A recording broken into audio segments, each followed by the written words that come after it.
নমস্কার বন্ধুরা, আমি জ্যোৎস্না মল্লিক। আমার পল্লীর জননী কুক সেন্টারে সবাইকে জানাই স্বাগত। আশা করি সবাই ভালো আছো। আমি আজকে তোমাদের সাথে শেয়ার করছি, দেখো, মিষ্টি কুমড়োর একটা নিরামিষ রেসিপি। এই রেসিপিটা খেতে কিন্তু দুর্দান্ত হয়, তাই এটি ভাত, রুটি, পরাটার সাথে কিন্তু জমে যাবে।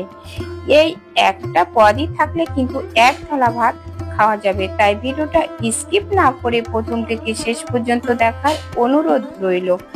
আর ভিডিওতে শুরুতে একটা লাইক দিয়ে দেখা শুরু করো। আর নতুন বন্ধুরা আমার চ্যানেলটাকে সাবস্ক্রাইব করে পাশে থাকা বেল আইকনটিতে ক্লিক করে রেখো, তাহলে পরবর্তী ভিডিও আপলোড হলে নোটিফিকেশন অতি সহজে পৌঁছে যাবে। আর যদি ভিডিওটা ফেসবুক পেজ থেকে দেখে থাকো তাহলে পেজটা ফলো দিয়ে রেখো। তাহলে কথা না বাড়িয়ে চলো মূল পর্বে যাওয়া যাক। আজকে তোমাদের সাথে শেয়ার করব, এই যে দেখো মিষ্টি কুমড়ো গুলো কেটে নিয়েছি। মিষ্টি কুমড়োর একটা নিরামিষ পদ রান্না করব। আশা করি তোমাদের ভিডিওটা ভালো লাগবে। খুবই সুস্বাদু একটা রান্না, পুষ্টিকর রান্না। দেখো, নিরামিষ দিনে এইভাবে মিষ্টি কুমড়োর তরকারি রান্না করলে পুরো এক থালা ভাত কিন্তু খাওয়া হয়ে যাবে, আর অন্য কোনো পদ খাওয়াই লাগবে না। দেখো, এরকম ছোট ছোট করে গোটা গোটা করে কেটে নিয়েছি। আর নিয়েছি দেখো কাঁচা লঙ্কা চিড়ে নিয়েছি, আর নিয়েছি কাঁঠালের বীজ, আর এক টুকরো আদা নিয়ে নিয়েছি। এই যে দেখো, এবার এই পদটা কিভাবে রান্না করি তার জন্য ভিডিওটা প্রথম থেকে শেষ পর্যন্ত দেখার অনুরোধ রইল, স্কিপ না করে দেখো।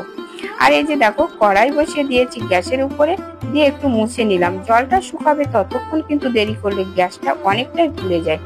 এবার নিয়েছি দেখো মশলা নিয়েছি। এর জন্য দেখো লবঙ্গ, দারুচিনি, এলাচ নিয়েছি, আর নিয়েছি ধনে, জিরে আর মৌরি, দিয়ে একসাথে আমি কিন্তু ভেজে নেব। এই যে দেখো দিয়ে দিলাম কড়াইতে। এবার আমি এই মশলাগুলো হালকা আঁচে ভেজে নেব। মশলা ভাজার সময় জাল কিন্তু জোরে দিলে পুড়ে যাবে। আমি একটু তেল দিয়ে দিলাম যাতে তাড়াতাড়ি মশলাটা ভাজা হয়ে যায়। তেল না দিয়েও শুকনো খোলায় ভাজা যাবে, কিন্তু একটু সময় লেগে যাবে। এই জন্য আমি একটু তেল দিয়ে দিলাম, তাহলে তাড়াতাড়ি ভাজা হয়ে যাবে। এই যে দেখো ভাজা হয়ে গেছে। এবার আমি মশলাটা তুলে নেব। এই যে দেখো তুলে নিয়েছি। এবার আমি এই কড়াইতে রান্না করার জন্য আমি তেল দিয়ে দিলাম। একটু বেশি তেল দিয়ে তাতে দিয়ে দিলাম শুকনো লঙ্কা ভেঙে। আমি 3টে শুকনো লঙ্কা মাছ থেকে ভেঙে দিয়ে দিলাম।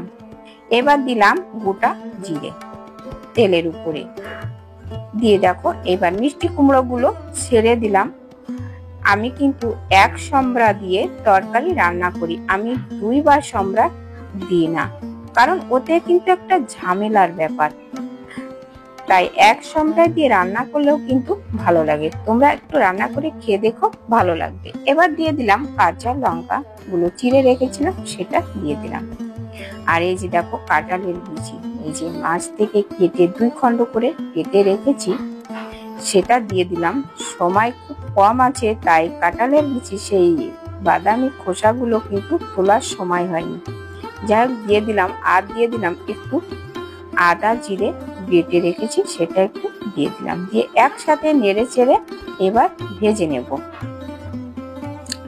একটু নাড়াচাড়া করে ভেজে এবার দিয়ে দিলাম পরিমাণ মতো লবণ। লবণটা কিন্তু আগে থেকে দিলে একটু ভাজা কম হয়, মানে জল বের হয়। এবার দিয়ে দিলাম পরিমাণ মতো হলুদের গুঁড়ো, দিয়ে এবার আমি নেড়ে চেড়ে একটু ভেজে নেব। পুষ্টিগুণে ভরপুর এই মিষ্টি কুমড়োতে থাকে ভিটামিন এ এর ভান্ডার, যা চোখের জন্য দারুণ উপকারী। এতে আছে ভিটামিন সি, ই ও B complex, calcium, potassium, magnesium এবং ফাইবার সবই আছে একসাথে। মিষ্টি কুমড়ো রোগ প্রতিরোধ ক্ষমতা বাড়ায়। এই মিষ্টি কুমড়োতে থাকে উচ্চ পরিমাণে অ্যান্টিঅক্সিডেন্ট আছে। এটি শরীরের জন্য খুবই উপকারী, যা আমাদের কিন্তু শক্তিশালী করে তোলে। এছাড়া সর্দি কাশি থেকে শুরু করে বড় রোগ প্রতিরোধের সহায়তা করে। এতে থাকা পটাশিয়াম এবং ফাইবার রক্তচাপ নিয়ন্ত্রণে সাহায্য করে। কোলেস্টেরল কমাতে সাহায্য করে, ফলে হৃদরোগের ঝুঁকি কমায়। হালকা একটু নেড়ে চেড়ে ভেজে নিয়ে দেখো পরিমাণ মতো জল দিয়ে দিলাম। এই রান্নাটায় বেশি জল লাগবে না, কম জল দিয়ে এই যে ঢাকা দিয়ে রাখলাম যাতে কোনো রকমের সেদ্ধ হয়, একটু ঝোল ঝোল হয়। সে অবস্থায় ওদিকে সেদ্ধ হতে থাকুক। এবার আমি একটু জল নিয়ে দেখো এই শুকনো মশলাটা কিন্তু আমি এবার বেটে নেব। শিলে বাটা মশলা কিন্তু তরকারিতে স্বাদ বাড়ায়। যে কোনো তরকারিতে যদি এই হাতে মশলাটা বেটে নেওয়া হয় তাহলে কিন্তু আমার মনে হয় স্বাদটা যেন বেড়ে গেছে। কিন্তু যদি গুঁড়ো মশলা দিয়ে রান্না করি সেই স্বাদটা যেন পাওয়া যায় না। হাতে এই যে বেটে নেওয়া এই মশলাটাতে যেন বেশি স্বাদ হয়। তো দেখো মশলাটা আমার বাটা হয়ে গেছে, এবার আমি তুলে নেব। এবার দেখো এদিকে ঢাকনাটা আমি খুলে দেখছি যে আমার এটা সেদ্ধ হয়ে গেছে কিনা। দেখো সেদ্ধ হয়ে গেছে, কিন্তু একটু ঝোল আছে, একটু জাল দেব।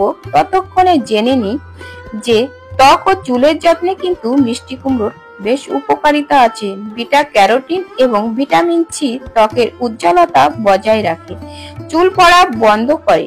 তাছাড়া চুল মজবুত করতে মিষ্টি কুমড়োর রস কিন্তু ব্যবহার করা যায়। এছাড়া চোখের জন্য তো উপকার অনেক। আমাদের দৃষ্টিশক্তি কিন্তু ঠিক রাখে এই মিষ্টি কুমড়ো। চোখের ক্লান্তি দূর করে ও রাতকানা প্রতিরোধে সহায়তা করে।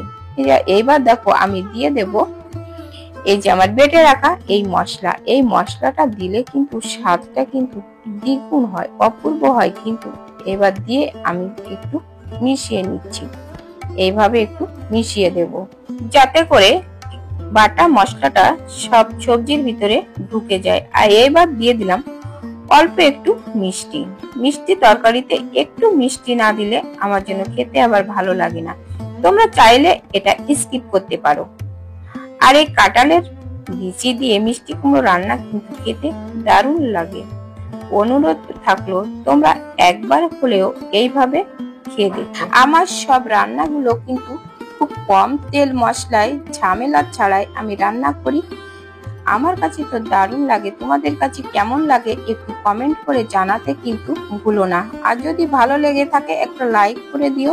আর নতুন বন্ধুরা আমার চ্যানেলটাকে সাবস্ক্রাইব করে পাশে থাকা বেল আইকনটিতে ক্লিক করে রেখো, তাহলে পরবর্তী ভিডিও আপলোড হলে নোটিফিকেশন অতি সহজে পৌঁছে যাবে। আর ফেসবুক পেজ থেকে দেখে থাকলে আমার পেজটা ফলো দিয়ে রেখো, তাহলে পেয়ে যাবে এত সুন্দর সুন্দর রান্না আর অজানা অনেক টিপস। রান্নাটা হয়ে গেছে, এবার নামিয়ে নেব। তো দেখা হবে পরবর্তী ভিডিওতে। ততক্ষণে তোমরা ভালো থেকো, সুস্থ থেকো। নমস্কার বন্ধুরা।